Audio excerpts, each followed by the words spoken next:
Welcome to Carmen Co-Education, Strive to Excellence. Hello students, welcome to our channel Carmen Co-Education. So अब हम यहाँ start करेंगे guys CBSE NCERT class 10th science chapter first text book exercise के questions which is are chemical reactions and equations. तो हम 10 questions तक cover up कर चुके हैं इसके. Now we are going to start from question number 11. So guys, here is the 11th question on your screen. Please आप questions को अच्छे से नोट कीजिएगा और उसके बाद में हम इसका आंसर डिस्कस करेंगे गाइस. सो प्लीज़ गाइस देखिए, आपके लिए क्वेश्चन है. So this is the question. Why are decomposition reactions called the opposite of combination reactions? Write equation for these reactions. So हमें क्या गिवन है कि डीकम्पोजिशन रिएक्शंस कॉम्बिनेशन रिएक्शंस की opposite, उनका जस्ट विपरीत जिसको हम बोलते हैं या उल्टा क्यों है, उसका right equations for these reactions. तो गाइस अगर हम ध्यान से देखें तो ये बिल्कुल सिंपल सा क्वेश्चन है. ये कंसेप्ट हमने पढ़े थे टाइप्स ऑफ रिएक्शंस के. आप अगर मेरी वीडियो तो देखेंगे सो आपको पता चल जाएगा. उसमें मैंने कॉम्बिनेशन और डिकम्पोजिशन डेफिनेशन के साथ एग्जांपल्स लिखे हैं. So guys I suggest you please मेरी उस वीडियो को देखिएगा जिसमें हमने टाइप्स ऑफ रिएक्शंस पढ़े हैं. आपको इस क्वेश्चन का आंसर मिल जाएगा. सो डू इट योरसेल्फ और just watch the video of types of reactions. Playlist पे जाइएगा और वहाँ पे टाइप्स ऑफ रिएक्शंस की आप वीडियो को चेक कीजिएगा. उसमें हमने कॉम्बिनेशन डिकम्पोजिशन सभी टाइप्स के रिएक्शंस को एक एक करके स्टडी किया है, उनको कंसेप्ट्स को समझा है. तो आप वहाँ से इस क्वेश्चन का आंसर लिख सकते हैं बहुत ही ईजिली. चलते हैं गाइस हम नेक्स्ट क्वेश्चन की तरफ. Question number 12 now is on your screen. Right one equation each for decomposition reactions where energy is supplied in the form of heat, light or electricity. Okay, so हमें इस question में क्या बताना है, हमें एक एक इक्वेशंस लिखनी है डिकम्पोजिशन रिएक्शंस की जिसमें एनर्जी सप्लाइड होती है in the form of heat, in the form of light और इलेक्ट्रिसिटी की फॉर्म में. अब गाइस वैसे तो ये क्वेश्चन भी हमारा सेम है. डिकम्पोजिशन रिएक्शन में हमने डिस्कस किए थे तीनों चीज़ें, हीट, लाइट और इलेक्ट्रिसिटी. मैंने आपको बताया था कि ये मोस्ट इंपॉर्टेंट कंसेप्ट है हमारा डिकम्पोजिशन रिएक्शन का. हमने एक एक चीज़ वहाँ पे डिस्कस की थी. But yes we are going to discuss it again क्योंकि बहुत अच्छा क्वेश्चन है. एक बार हम इसको दोबारा समझते हैं गाइस. तो हम लिखते हैं आंसर नंबर 12 अपना. Okay, so let's start the answer. हमें गाइस बताना है डिकम्पोजिशन रिएक्शन के 3 एग्जांपल्स. कौन कौन से? On the basis of heat, on the basis of light, on the basis of electricity. तो सबसे पहले हम इलेक्ट्रिसिटी के बेसिस पर एक एग्जांपल देखते हैं. सो लिख देते हैं ऊपर on the basis of electricity, या सेम क्वेश्चन में से जो लाइन लिखी है energy supplied in the form of electricity, आप वो लाइन भी लिख सकते हैं. इसमें कोई भी हमारा डिफरेंस नहीं होगा. सो इलेक्ट्रिसिटी की हेल्प से हम क्या करते हैं गाइस, वाटर को ब्रेक डाउन करते हैं. वाटर के अंदर जो बॉन्ड होता है H2O उसको ब्रेक डाउन करते हैं. किसमें? और इलेक्ट्रिसिटी की प्रेजेंस में.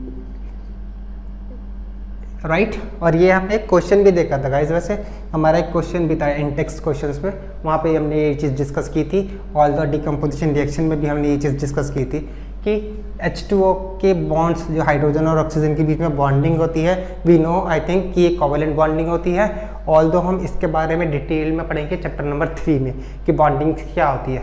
बट नाउ H2O के बीच में बॉन्डिंग होती है हाइड्रोजन और ऑक्सीजन की, तभी फॉर्मेशन होता है वाटर का. सो उनमें हम क्या करते हैं, इलेक्ट्रिसिटी पास करती है. इलेक्ट्रिसिटी पास करने के बाद मुझे क्या मिलेगा, H2 and O2, hydrogen gas और ऑक्सीजन गैस मुझे मिलेगी. सो this is the liquid, this is in the gaseous form. Right, तो हुई है decomposition reaction. One reactant decomposes into 2 or more products, right? Balancing, guys, I'm doing directly balancing. Oxygen का एक atom है, oxygen के 2 atoms हैं, put 2 here, we know what is this 2 shows the 2 molecules of water. now hydrogen 4 होगा, यहाँ पे मैंने hydrogen के 4 बना दिए. so 2 molecules of water in the presence of electric current or electricity gives 2 molecules of hydrogen, 1 molecule of oxygen. we know this thing very हमें बहुत अच्छे से ये चीज़ें पता हैं बच्चों. बात करते हैं सेकंड टाइप की. सेकंड था हमारा ऑन द बेसिस ऑफ किसका, हीट और सनलाइट. तो पहले हम सनलाइट का एग्जांपल लिख देते हैं. On the basis of sunlight हम क्या करने वाले हैं, कौन सी रिएक्शन यूज करते हैं. Yes, AgCl, silver chloride. Silver chloride को जब हम in the presence of sunlight रखते हैं उसे, तो क्या होगा, इनके बीच की जो बॉन्डिंग है वो ब्रेक हो जाती है और हमें मिलेगा silver plus chlorine gas release हो जाएगी. सो this is in solid, this is chlorine gas and AgCl is again in the solid form. इसके अलावा हम कई बार रिएक्शन सिल्वर ब्रोमीन की भी कर सकते हैं. सिल्वर ब्रोमाइड बेसिकली, इसको भी अगर हम सनलाइट के प्रेजेंस में रखते हैं तो ये भी क्या होगा, Ag प्लस हमें ब्रोमीन गैस देता है. सो हम Ag सिल्वर के साथ क्लोरीन की भी रिएक्शन देख सकते हैं, सिल्वर ब्रोमाइड की भी रिएक्शन देख सकते हैं, दोनों ही सेम रिएक्शन है, राइट. और अब हमें क्या हमारा काम होगा, इनको बैलेंस करना. We all know how to balance. Ag का एक एटम है, Cl का एक है, यहाँ Ag का एक है बट Cl के 2 है, तो यस बैलेंसिंग तो हमें करनी पड़ेगी. आइए देखते हैं. 2 लगाया यहाँ पे, Ag के 2 हो गए, 2 यहाँ पे लगा, सेम 2 यहाँ आएगा और 2 यहाँ आएगा, right. So this is are on the basis of sunlight हम रिएक्शन लिख दी. Now the third is on the basis of heat. On the basis of heat, heat के बेसिस पर हमारा जो थर्ड है, ये फर्स्ट था इसका, ये सेकंड. एक्चुअली पार्ट्स में नहीं है ये, बट लिख सकते हैं हम कि on the basis of electricity this is sunlight and this is on the basis of heat. क्या करते हैं हम, कैल्शियम कार्बोनेट को हीट करते हैं, CaO plus CO2, calcium oxide plus carbon dioxide मुझे मिलता है और इसको हम सिंपली हीट करते हैं गाइस. सो इसमें हमें कैल्शियम कार्बोनेट सॉलिड फॉर्म में मिलेगा, सॉलिड फॉर्म में मिलता है और ये गैसियस फॉर्म में मिलता है. हमने ये सब चीज़ें वैसे बहुत बार पढ़ी है, हमने डिकम्पोजिशन रिएक्शन में बहुत अच्छे से इन्हें एक्सप्लेन भी किया था. और अगर हम इनके नाम की बात करें तो इस टाइप के डिकम्पोजिशन को हम क्या बोलते हैं, इलेक्ट्रोलाइटिक डिकम्पोजिशन.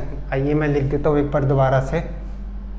ये डिकम्पोजिशन कहलाता है हमारा इलेक्ट्रोलाइटिक डिकम्पोजिशन. सनलाइट की हेल्प से ये कहलाता है फोटोलाइटिक डिकम्पोजिशन और हीट की तरफ से ये कहलाता है हमारा थर्मल डिकम्पोजिशन और we can also say thermolytic decomposition, और सेम ही मतलब होता है, right. So this is our question number 12. Now move to question number 13. So here is a question number 13 is on your screen, guys. So question number 13 says, what is the difference between displacement and double displacement reactions? Write equations for these reactions. Again, I suggest you just watch the video of types of reactions from the playlist. आपको ये दोनों questions के answer मिल जाएंगे, answer number 13 और answer number 11. So guys, आप types of reaction की video जिन्होंने नहीं देखी है बच्चों ने, एक बार आप उस वीडियो को देख लीजिएगा, आपको इन दोनों क्वेश्चंस के आंसर मिल जाएंगे. उसमें मैंने आपको अच्छे से एक्सप्लेन किया है ईच एंड एवरीथिंग, सभी टाइप्स के रिएक्शंस के बारे में. So this question will all do. ये भी क्वेश्चन हम क्या करेंगे, खुद से ट्राई करेंगे, ठीक है बच्चों. Okay, so move to question number 14। लिखा है in the refining of silver the recovery of silver from silver nitrate solution involved displacement of by copper metal. Write down the reaction involved. Okay, तो यहाँ पे क्या लिखा है, जब हम सिल्वर को रिफाइन करते हैं तो क्या होता है, जो सिल्वर मेटल की रिकवरी होती है, जब हमें सिल्वर मेटल मिलेगा सिल्वर नाइट्रेट सॉल्यूशन से, तो वो एक डिस्प्लेसमेंट रिएक्शन है किसकी, सिल्वर नाइट्रेट की कॉपर मेटल से। ओके, सो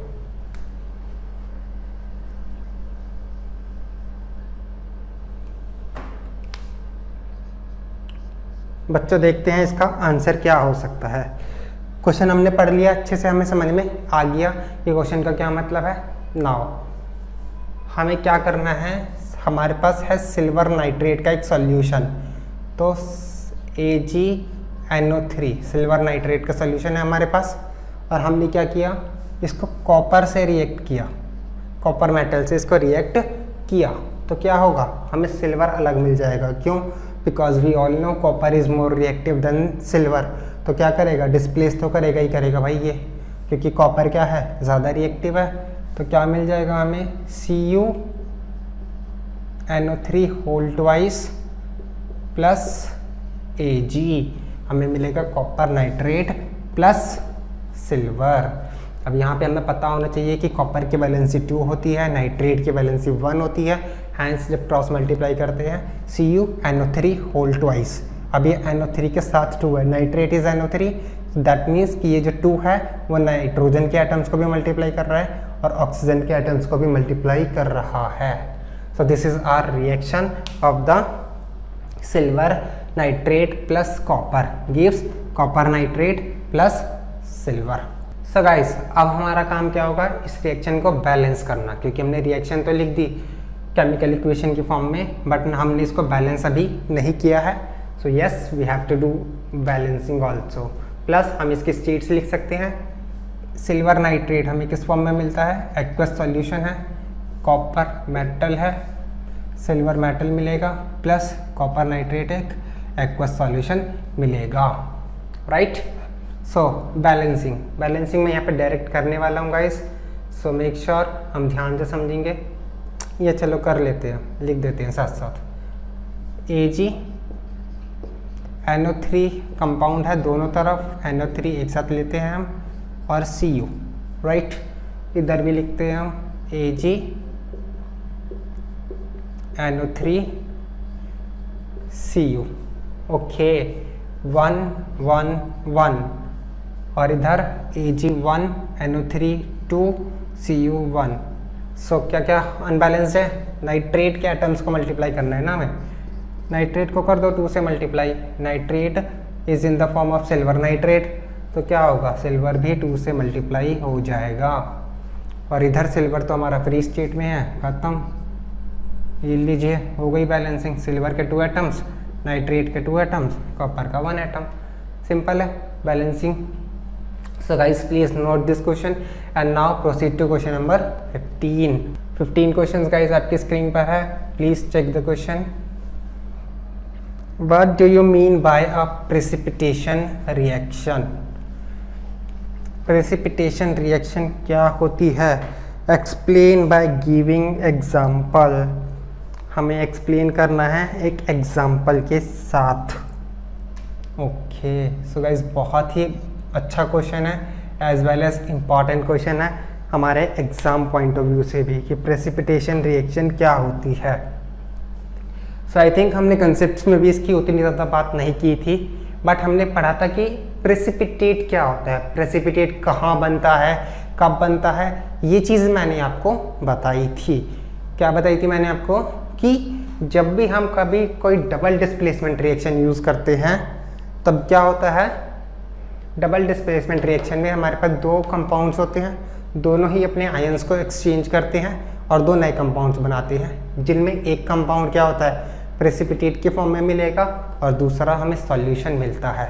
सो गाइज वही रिएक्शंस जिसमें मुझे प्रेसिपिटेट मिलता है उन रिएक्शन को हम कैसी रिएक्शंस बोलते हैं, प्रेसिपिटेशन रिएक्शन भी कहते हैं।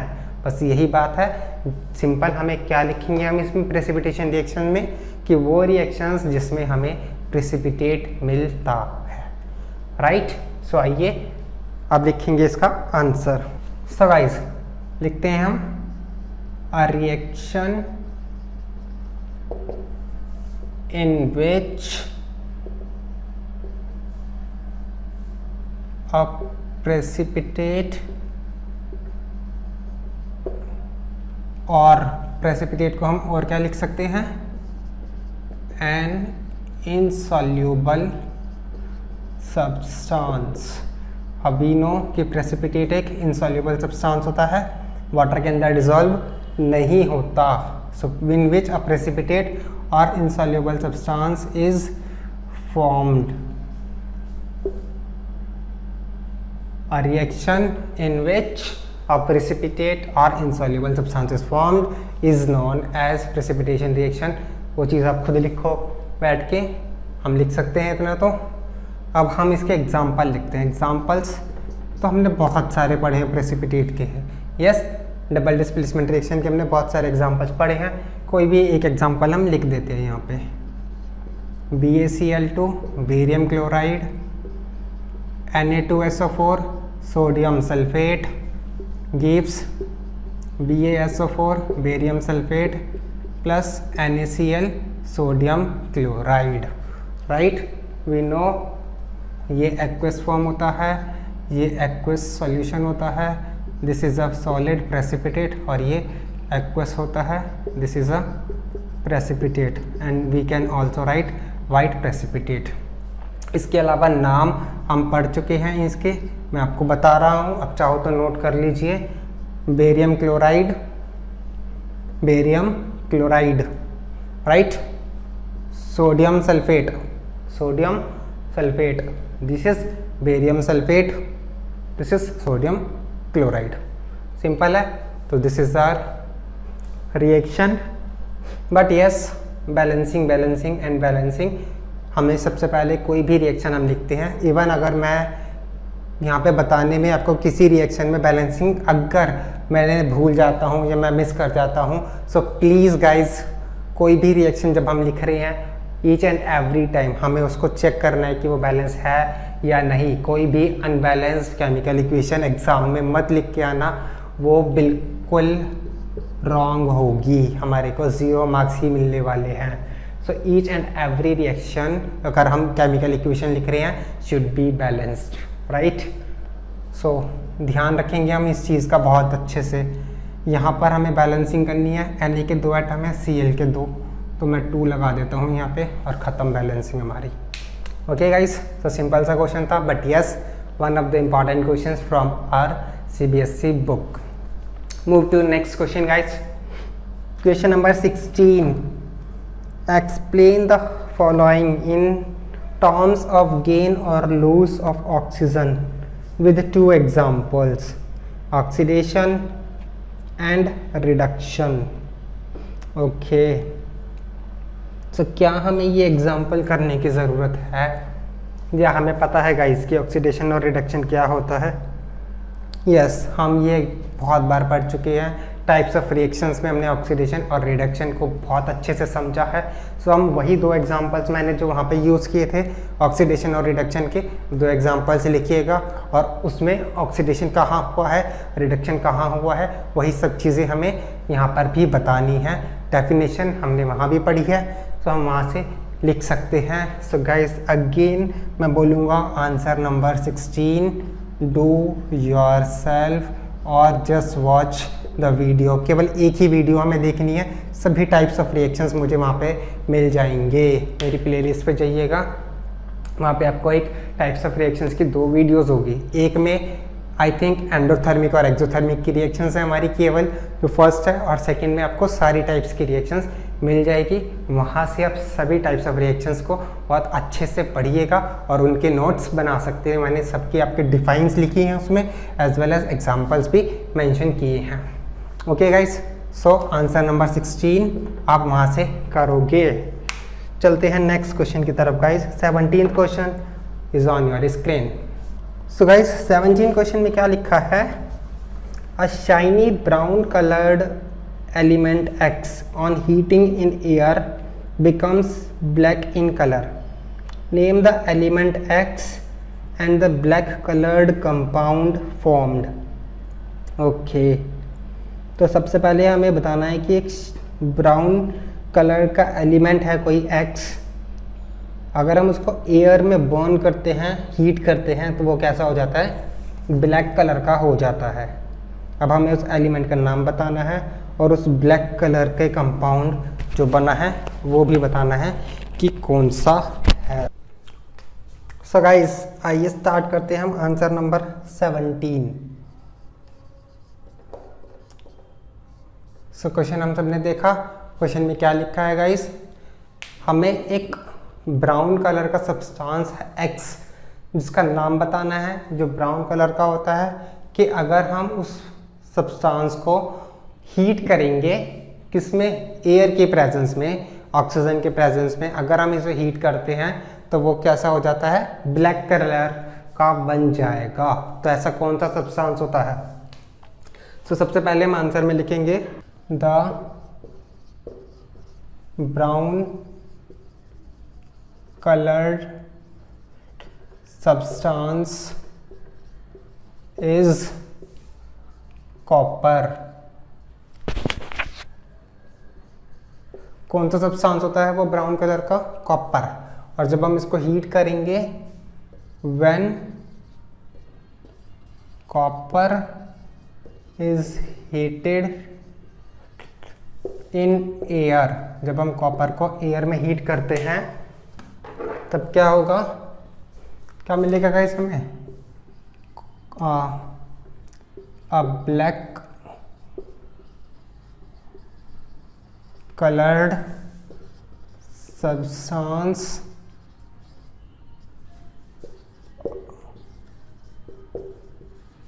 that is copper oxide is formed। So guys क्या लिखा हमने, द ब्राउन कलर्ड सब्सटेंस जो होता है वो है हमारा कॉपर, और कॉपर को जब हम हीट करेंगे in the presence of air, this is heated I think, ठीक है, हीटेड, तो उसको हीट करा हमने तो black coloured substance which is copper oxide हमें मिलता है, इज फॉर्म्ड। साथ साथ इसकी रिएक्शन लिख देंगे, Cu plus O2 gives CuO, copper oxide is CuO। Now balancing, again and again मैं आपको बता रहा हूँ कि बैलेंसिंग करनी बहुत ज़रूरी है। So don't ever right any chemical equation without balancing, right. अगर कोई इक्वेशन बैलेंस नहीं है उसको कभी भी मत लिखिएगा गाइस, हमेशा बैलेंस करके ही लिखेंगे। सो बैलेंस कैसे का होगी, अब ये Cu का एक एटम, ऑक्सीजन के 2 एटम, तो 2 and 2। So equation becomes 2Cu plus O2 gives 2CuO। Now guys move to next question, question number 18। So guys आइए देखते हैं क्वेश्चन नंबर 18। क्वेश्चन नंबर 18 हमसे क्या कहता है, why do we apply paint और आयरन आर्टिकल्स। आयरन आर्टिकल्स पर हम पेंट क्यों करते हैं।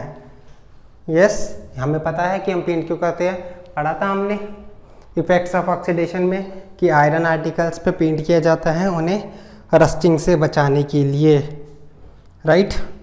तो बस फिर हम वही लिखेंगे इस आंसर में, ज़्यादा कुछ नहीं लिखेंगे। सो स्टार्ट करते हैं गाइस हम अपना answer. So answer number 18,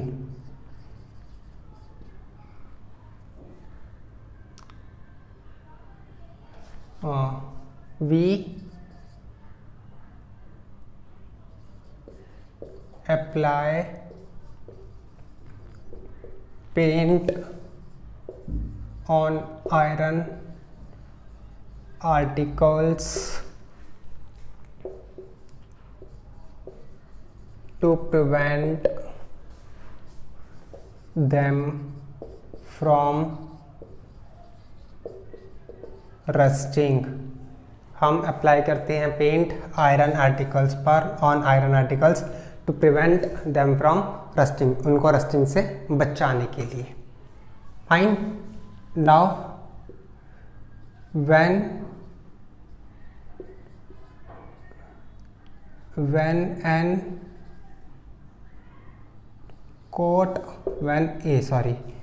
a coat of paint is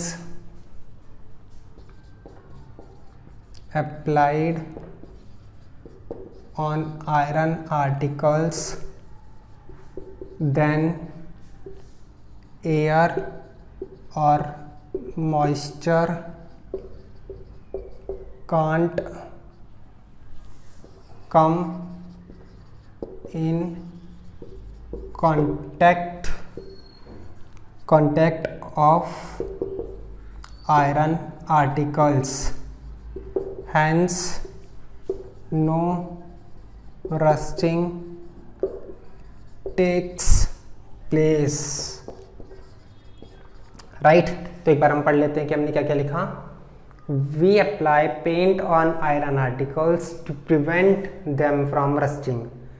Okay, when a coat of paint is applied on iron articles, on the surface of iron articles, so please क्या लिख सकते हैं हम, when a coat of paint is applied on the surface of an iron article, then air or moisture can't come in contact of iron articles, hence no rusting takes place। Fine. I hope कि हमें सबको answer समझ में आ गया होगा कि जब हम आयरन आर्टिकल्स के ऊपर पेंट कर देते हैं तब ना एयर और ना मॉइस्चर उन पे अटैक कर पाते हैं, और जब एयर और मॉइस्चर अटैक नहीं करेंगे हैंस रस्टिंग नहीं होगी। Okay guys, so fine. Next, now move to question number 19। So guys देखते हैं आंसर नंबर 19। क्वेश्चन नंबर 19 देखते हैं, हमारी स्क्रीन पर है। Oil and fat containing food items are flushed with nitrogen, why? So oil और फैट कंटेनिंग फूड जो है वो क्या होते हैं, नाइट्रोजन गैस से फ्लश किए जाते हैं, नाइट्रोजन गैस उनमें फिल की जाती है। क्यों की जाती है? सो आई थिंक हमें इसका आंसर पता होगा। So guys I suggest us, वैसे तो हमारे केवल 2 ही क्वेश्चंस बचे हैं हम, सो बट फिर भी वीडियो को पॉज कीजिए और खुद से आंसर बनाने की कोशिश कीजिए। कम से कम आपकी राइटिंग प्रैक्टिस होगी उससे कि हम क्या लिख रहे हैं, तो आपको समझ में आएगा। और उसके बाद वही सेम आंसर एक बार हो सके तो हमसे शेयर कीजिए कमेंट बॉक्स में। और बाकी यस, मैं आपको आंसर यहाँ पे बता रहा हूँ, उसके बाद आप वीडियो को प्ले करके उस आंसर को चेक कीजिएगा कि क्या वो मैंने सही लिखा है, और जो आप लिख रहे हैं उसे कमेंट बॉक्स में शेयर कीजिए हमसे। सो मैं आपको बताऊंगा कि वो आंसर आप हाँ सही था या उसमें कुछ ग्रामेटिकल मिस्टेक्स हुई हमसे। बट वैसे ये साइंस है, यहाँ पे हमारी बहुत ज़्यादा अगर हम ग्रामेटिकल मिस्टेक्स हमारी नहीं देखी जाती हैं, छोटी मोटी अगर मिस्टेक्स हैं वो इग्नोर हो जाती है।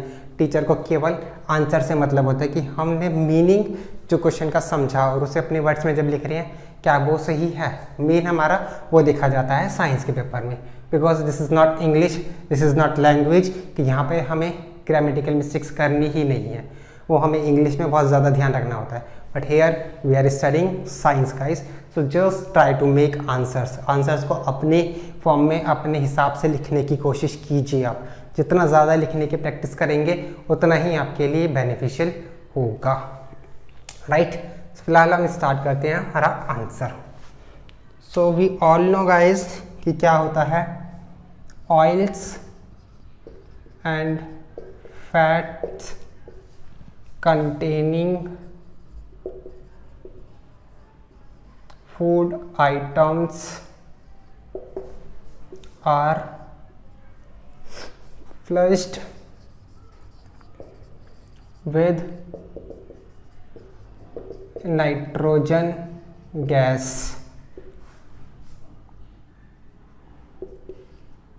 to prevent them from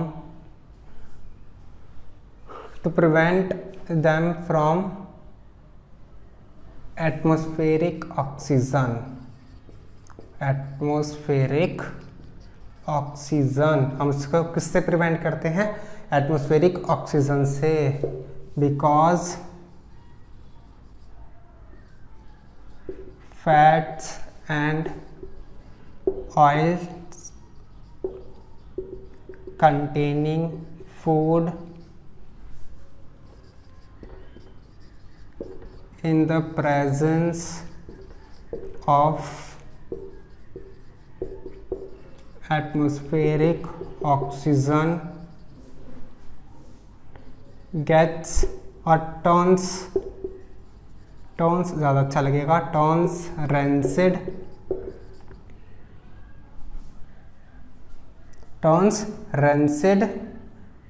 their taste and smell gets changed, उनके टेस्ट और स्मेल दोनों ही चेंज हो जाते हैं, right. So by adding nitrogen gas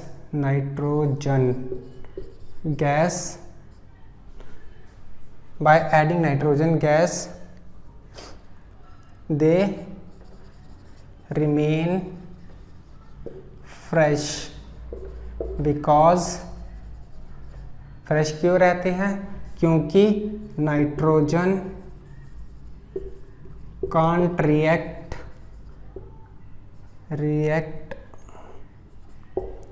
with atmospheric oxygen,